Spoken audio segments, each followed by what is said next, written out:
രാവിലെ തന്നെ നല്ല മഴയാണേ. 2 ദിവസം അവധിയായതിൻ്റെ ഒരു മടിയൊക്കെ ഒന്ന് മാറ്റി മക്കളെ സ്കൂൾ വണ്ടിയിലേക്ക് കയറ്റി വിട്ടിട്ട് താമരയൊക്കെ ഒന്ന് നോക്കിയതാണ്. സ്റ്റാൻഡിങ് ലീവ്സ് ഒക്കെ പുതിയതായിട്ട് വന്നിട്ടുണ്ട്. എല്ലാത്തിലും ഇതുപോലെ ഗപ്പി കുഞ്ഞുങ്ങളെ ഇട്ടിട്ടുണ്ട് കേട്ടോ. തോരാതെ ഇങ്ങനെ മഴ പെയ്യുന്നത് കാരണം എല്ലാത്തിൽ നിന്നും വെള്ളം നിറഞ്ഞു കവിഞ്ഞു പോകുന്നുണ്ട്. കുറച്ച് വെള്ളം കോരിക്കളയാന്ന് കരുതി നോക്കിയപ്പോൾ ആമ്പലിലൊരു പൂവ് ഇരിഞ്ഞു നിൽക്കുന്നു. അപ്പോഴാണ് കേട്ടോ ഞാൻ കണ്ടത്. കണ്ടില്ലേ വീരന്മാരെ, ഇത് മീനല്ല കേട്ടോ, നമ്മുടെ വാൽമാക്രി കുഞ്ഞുങ്ങളാണ്.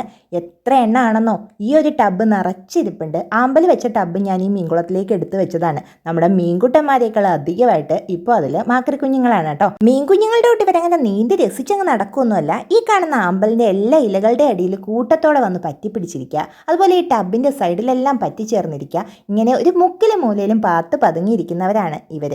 ഇതിനെ ഇപ്പോൾ കോരി കളയുകയൊന്നും അത്ര എളുപ്പമല്ല. അല്ലെങ്കിൽ പിന്നെ ഈ ടാങ്ക് മൊത്തത്തിൽ ഞാൻ വൃത്തിയാക്കാനായിട്ട് നിൽക്കണം. കാണുന്ന പോലെ അത്ര ഈസിയുള്ള കാര്യമൊന്നും അല്ലല്ലോ അത്. എന്നാലും ഒറ്റ തവണ കൊണ്ട് ഇത്രത്തോളം കുഞ്ഞുങ്ങൾ ഒരുമിച്ചുണ്ടാവും എന്നുള്ളൊരു സംശയത്തിലാണ് ഞാൻ. ഏതായാലും ഈ വാൽമാക്രികളെ തുരത്താനുള്ള മാർഗ്ഗം എന്തെങ്കിലും ഉണ്ടെങ്കിൽ കമൻറ്റ് ചെയ്തേക്കണേ.